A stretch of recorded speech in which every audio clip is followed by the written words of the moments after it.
আসসালামু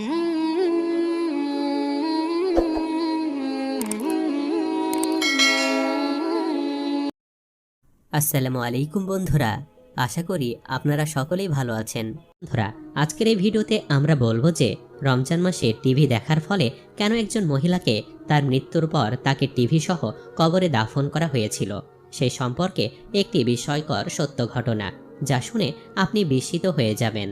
তাই ভিডিওটি একবারে শেষ পর্যন্ত দেখবেন। বর্ণনাকারী বলেন, কোনো এক এলাকায় একটি মেয়ে ছিল। সেই মেয়েটি টেলিভিশনের প্রতি অনেক বেশি আকৃষ্ট ছিল। তাই সে সারাদিন টিভি দেখত এবং যতটা সম্ভব সে সবসময় টেলিভিশনের কাছাকাছি থাকত। একদিন সেই মেয়েটি তার ঘরে কোরআন তেলাওয়াত করছিল। তখন হঠাৎ করে তার ছোট বোন এসে তাকে বলল, আপু তাড়াতাড়ি এসো, টিভিতে আজ অনেক একটি সুন্দর প্রোগ্রাম চলছে। ছোট বোনের মুখে এমন কথা শোনা মাত্রই সেই মেয়েটি কোরআন শরীফ তেলাওয়াত বন্ধ করে দেয় এবং কোরআন শরীফের মধ্যে একটি দাগ দিয়ে দেয় এবং তাড়াতাড়ি তার ছোট বোনের সাথে সে টিভি দেখতে চলে যায়। কিছুক্ষণ পর যখন টিভির প্রোগ্রাম শেষ হয়, তখন সে বিনা অজুতে আবার কোরআন তেলাওয়াত করতে বসে। কিন্তু যখনই সে পবিত্র কোরআন তেলাওয়াত করছিল, তখন সে লক্ষ্য করল যে অনেক গাঢ় সবুজ রঙের একটি টিকটিকি রক্তবর্ণের চোখ দিয়ে তাকে এক দৃষ্টিতে দেখছে। একটা সময় হঠাৎ করে সেই টিকটিকি চোখের পলকে সেই মেয়েটির মাথায় এসে বসে। এই অবস্থা দেখে আতঙ্কে সেই মেয়েটি চিৎকার করে চেঁচামেচি করা শুরু করে। তার অবস্থা দেখে ঘরের লোকজন একত্রিত হয়ে পড়ে এবং সকলেই সেই মেয়ের মাথা থেকে টিকটিকি সরানোর জন্য অনেক চেষ্টা করে, কিন্তু কোনো লাভ হয় না। একটু পর দেখা যায় যে শত শত টিকটিকি এসে সে মেয়েটিকে জাপটে ধরে এবং সে মেয়েটির আর্তনাদে সমস্ত ঘর প্রকম্পিত হতে থাকে, কিন্তু কেউ কিছুই করতে পারছিল না। কিছুক্ষণ পর অত্যন্ত ভয়াবহ অবস্থায় বীভৎসভাবে সেই মেয়েটি মৃত্যুবরণ করে। তাই যখন তাকে গোসল করাতে নিয়ে যাওয়া হয়, তখন এই টিকটিকির কারণে কেউ তাকে গোসল করাতে পারছিল না।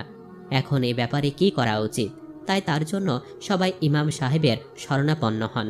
যখন ইমাম সাহেব সমস্ত ঘটনা শোনেন, তখন তিনি বলেন, নিশ্চয় মেয়েটির এই শাস্তি কুরআনুল কারিমের বেরহমতির কারণেই হয়েছে। তোমরা এক কাজ করো, যখন মেয়েটিকে গোসল দিবে তখন সেই টিভিটি মেয়েটির সামনে এসে রাখবে। আশা করি এই টিভির কারণে যত টিকটিকি আছে সবাই এই মেয়ের শরীর ছেড়ে চলে যাবে। ইমাম সাহেবের কথা মতো তেমনটাই করা হলো। যখন সেই টিভিটি মেয়েটির মাথার কাছে রাখা হলো, তখন সেই টিকটিকিগুলো সেখান থেকে পালিয়ে গেল। অতঃপর যখন গোসল শেষ করে মেয়েটিকে কাফন পরানো হলো, তখন আবার সেই টিকটিকিগুলো মেয়েটিকে জড়িয়ে ধরল। অতঃপর যখন সে মেয়েটির মাথার সামনে টিভি রাখা হলো, তখন আবার সমস্ত টিকটিকিগুলো পালিয়ে গেল। অতঃপর এইভাবে মেয়েটির জানাজা সমাপ্ত হলো। তারপর যখন লাশের খাটিয়া ওঠানো হবে, তখন আবার টিকটিকিগুলো কোথা থেকে যেন এসে মেয়েটিকে ঘিরে ফেলল। অতঃপর বাধ্য হয়ে টিভিখানা মেয়ের মাথার সামনে রাখলে সমস্ত টিকটিকিগুলো আবার অদৃশ্য হয়ে গেল। এভাবে মেয়েটিকে কবরে নামানো হলো। কবরে নামানো মাত্রই সেই মেয়েটির শরীর আবার টিকটিকিগুলো ঘিরে ফেলল। তাই তারা আগের মতো টিভি সহ মেয়েটিকে দাফন করা হলো। যখন সবাই কবরের সামনে ফাতিয়া পড়ে এবং মেয়েটির জন্য দোয়া করে 4 থেকে 5 কদম সামনে অগ্রসর হলো, তখন সে কবরে এক বিশাল বড় বিস্ফোরণ ঘটল। সকলে যখন সে কবরের সামনে আসলো, তখন তারা দেখতে পেল এক বিভৎস দৃশ্য।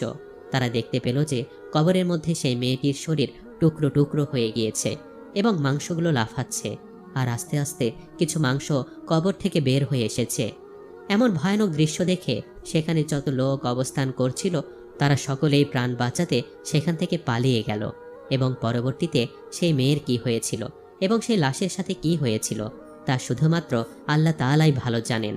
আল্লাহ আমাদের সবাইকে নেকামল এবং বিভৎস মৃত্যু থেকে হেফাজত করুন, আমিন। তো প্রিয় দর্শক, এই ছিল আমাদের আজকের এই ঘটনা।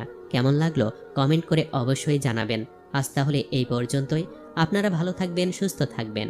আল্লাহ হাফেজ।